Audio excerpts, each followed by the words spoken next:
Hi guys, welcome to my channel. So ito na guys yung ating video sa ating mga alagang baka. So ito ang update video. So kasi may mga subscriber ako na gusto nilang makita yung aming alagang baka, ang aming mga baka dito. So ayan. So ang mga baka ay medyo pumayat gawa ng tag-init, walang makain. So ito yung isa, umiinom siya. Umiinom lang. Papakita ko sa inyo guys. Isang taon na itong aming dumalaga na ito. At medyo anong tawag dito? Yung medyo pumayat yung kanyang katawan dahil nga sa walang makain itong mga nakaraang buwan dahil sa tag-init. Kaya ngayong panahon ito ay umuulan na, kaya nakaka-recover na ang ating mga alaga dahil ang damo ay tingnan nyo naman kumakapal na. Mayroon na silang makain. So ayan, pinainom natin ngayong hapon, alas 5 na ng hapon ngayon, kaya tayo ngayon ay nagpainom na ng baka. At syempre uulahin din ito para kahit gabi ay sila ay mabusog. At ari naman guys yung ating barako. Ayan no. Ito ay 1 year and 9 months ang ating barako. Ayan. Umiinom din siya. Pero parang ayaw naman niyang uminom. Maarte-arte din yan. Kasi kanina ay medyo umulan kaya naman sariwa yung damo. May mga hamog. Kaya siguro yung ibang baka ay ayaw nilang uminom. Sorry Medyo bumabawi na ang ating mga baka. Dahil marami na silang nakakain. Nabubusog na sila dahil makapal na ang damo sa ating munting ulahan. Ayan ang munting sugaan.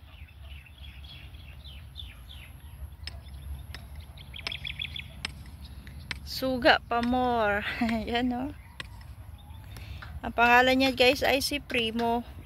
Yung kaninang dumalaga ay si Marikit. Ito naman ay si Primo.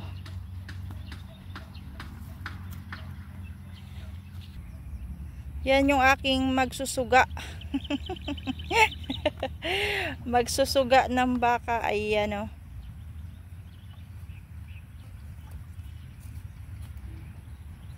Kung napansin nyo guys, mayroon siyang sugat.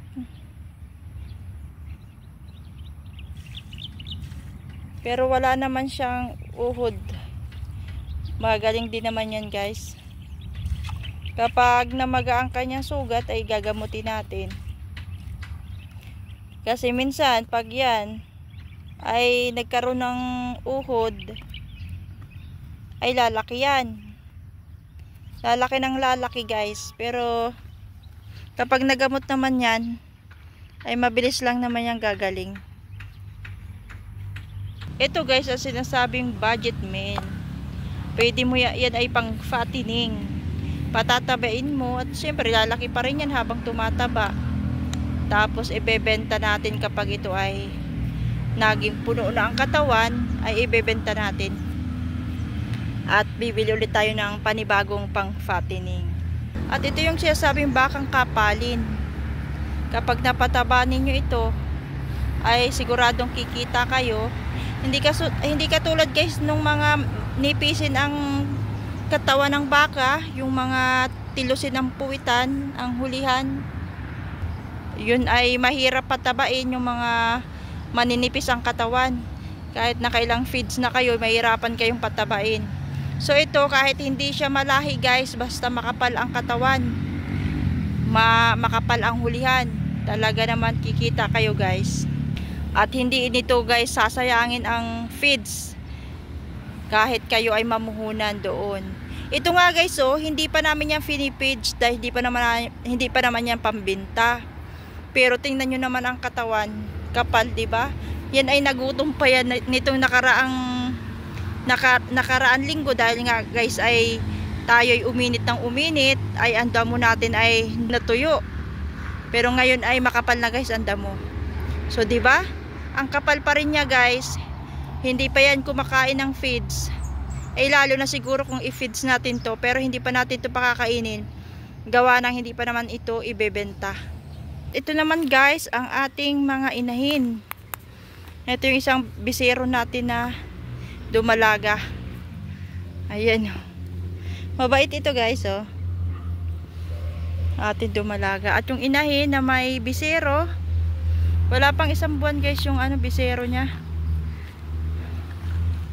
Ayan, hindi lang tayo makalapit dyan dahil yan ay matara yung nanay. Ayan, dumidede yung yung bisero natin. At ito namang isa, sige ang kuhit sa akin, gusto magpa-video. Ayan, oh. Sige na, hi! Ayan, oh. Yan ang ating dumalaga. Makapal din to guys. Maganda itong pang inahin. Kapalin, oh. Parang ang lalaki ang pormahan niya eh. Parang lalaki ang pormahan. Pero yan ay dumalaga. Yung isa guys, yun yung lalaki. Ayan, oh. Tapos ang mami naman nito, ang mami nito guys, ayun, oh. Ayun. Yan ang mami. Ito naman, lagi kasi itong bumabarkada dun sa isa. Kaya lagi itong nandito. Para mong barako ito eh, oh. Ayun naman yung isa. Dalawa ang ating bisero. Makain na sila. Buti na lang at makapal na ang damo guys. Nakakaawa din kasi yung mga baka eh.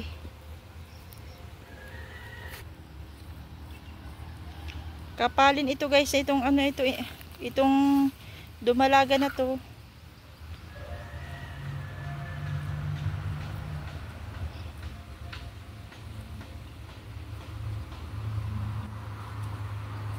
Makapal talaga siya, oh.